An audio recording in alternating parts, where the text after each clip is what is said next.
Welcome back to the lineup here on Radio DePaul, Chicago's College Connection. Tom, I don't know about you, but that really got my blood flowing here in the studios. Just hearing Jim Nantz during March. I can't believe it's March, but hearing Jim Nantz's voice during March, it's not even football season. No, I know. Actually, funny you said that. Hearing Jim Nantz's voice right now makes me think it's Masters time.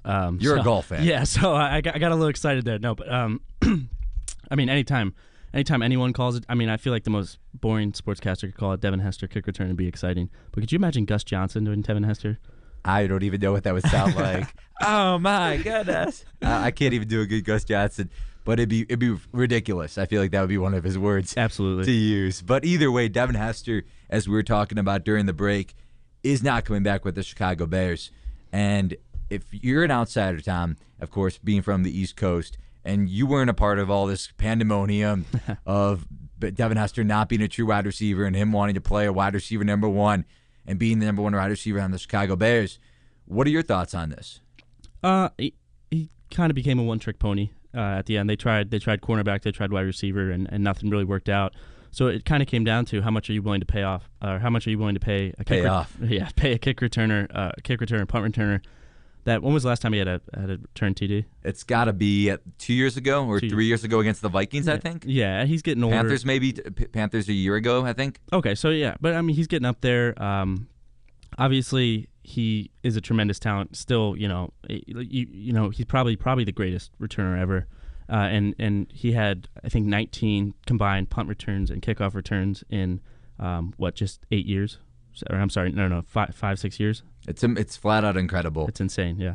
And again, Devin Hester will be missed here in Chicago, but we were talking about this before the show that the Bears' scheme on kickoff returns and on special teams, to say the least, is it's far to none. You can't compare it to many other teams just because of how they block. And again, when Tom, you brought up some names like a Daniel Manning and a Johnny Knox and a bunch of others that have, maybe even Eric Weems if he gets his chance this year for the Bears on kickoff and punts, and hopefully he does. I'm not sure what his contract situation is.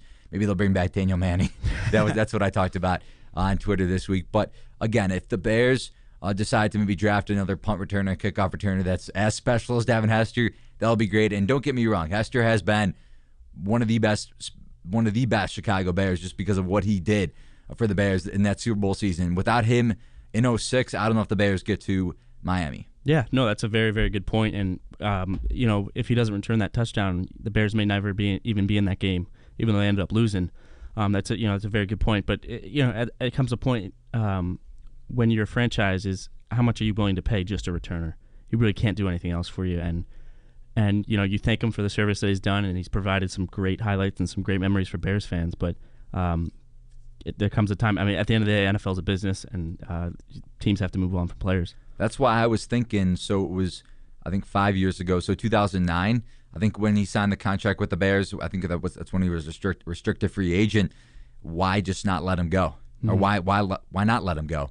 And then let him test the market, and if he doesn't get a contract somewhere else, because I'm thinking he's going to want a lot of money, and no one else is going to want to pay him number one wide receiver money like the Bears did because he's not proven. Right, I know, absolutely. And, I mean, you saw it turned out really didn't prove anything on the offensive end. He had a couple more return touchdowns in those next couple years, but really I think the magic of Devin Hester has sort of worn off.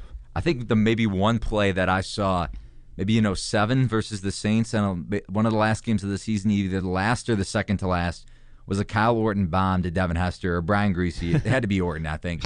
Brian Greasy, that's a name for the past. Yeah, name for the past. And Devin Hester took it in for 6, and that's maybe the one play I saw Devin Hester make a big-time play as number one wide receiver.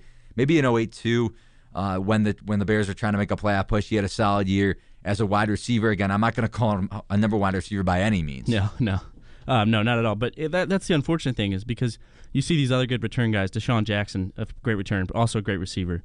Patrick Peterson, a shutdown corner, a tremendous returner. Even Tyrann Mathieu could become, he's a great returner in college if he gets the chance in Arizona, hopefully after his ACL. So these other guys who are tremendous returners also have a second, they're a second tier option. Well, they're a position player first, then a returner, whereas Hester was a returner, and then the Bears couldn't find really a position for him. He was a cornerback in college at Miami. And again, when you're, 5'10", 5'11"? Yeah. Around that height, you're not going to play quarterback in the NFL, or at least go up with with the size of this, with like a Brandon Marshall when he was with the Miami Dolphins, with the Denver Broncos. And the Bears made a good decision to try to at least switch him to wide receiver, but to pay him that kind of money was not the right decision. No, not at all. And the Bears, good for them for moving on, but it'll be interesting to see where the Bears go from here. You mentioned Eric Weems, or maybe they'll draft a guy, or maybe they'll just ask one of their receivers or cornerbacks to return kicks for him. Right, and as you talked about, the scheme is there for these guys. But let's look at some options for the Bears and who they can go to in the offseason. Looking at some safeties and some cornerbacks, one name that I was looking at was T.J. Ward of the Cleveland Browns. A hard-hitting safety, a guy who's played with the Browns the past few seasons. I think I can't think of what year he is, but he's a younger safety. I think he would fit very well with the Bears. He would fit well with the Browns if he decided to go back to Cleveland, but I don't think they will bring him back. I think coming to Chicago would be a great fit to have him and Major Wright back deep in at the safety position. Yeah. So is Conti gone then? Is he? I think he's going to be back. I don't think I think he's still under contract, but you have to go with another option. Go with another guy. Yeah. I think that'd be a good compliment to Major Wright. Obviously, I don't think the Bears will spend the money for Jerry Spurd. There's some veteran guys. You mentioned T.J. Ward's a younger guy.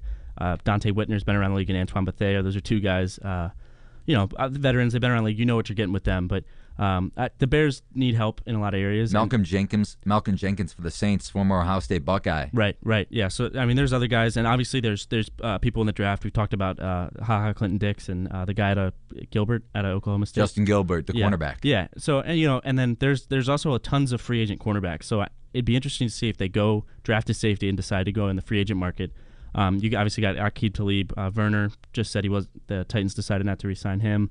Vontae Davis, Rogers Camardi, Sam Shields, and then two Seahawks, Thurman and Browner. Browner has his troubles, but he's been reinstated. 4-game suspension to begin the season, or continuous? 4-game suspension to continue. Oh, it's a brand new one. Brand new, yeah. He got reinstated, and then so he's going to serve the first 4 games. And obviously, he's a troubled guy. He's had some troubles, but yes. I think if you get him in the right situation, Carroll's not a disciplinarian, so I don't know if Trestman is either. But there's moves to be made for this Bears team. No, I agree, and I think if you do decide to go, maybe the Bears will go and sign a T.J. Ward, and then maybe you sign Henry Melton back, and then you draft a cornerback, and we'll see what the options are. But we've seen, at least last season, you could say that Phil Emery was quick to make his moves. Martellus Bennett, he went right after Martellus Bennett pretty quick.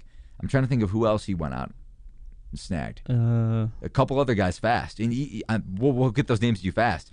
And Julius Peppers. Yeah. Peppers was a Emery guy, I believe. That wasn't Angelo.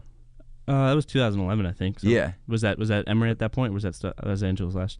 That might have been okay. That might have been Angelo's last year. Regardless, starting Saturday, you can't agree to anything, but you can talk to them and come to terms. Right. You come to terms quick, and I think if you're Emery, you go after a T.J. Ward fast. I think as much as you want to say cornerback and defensive tackle, just because you don't know some of these guys, and I think you can talk to Tillman, or at least hopefully Melton and Tillman will come back.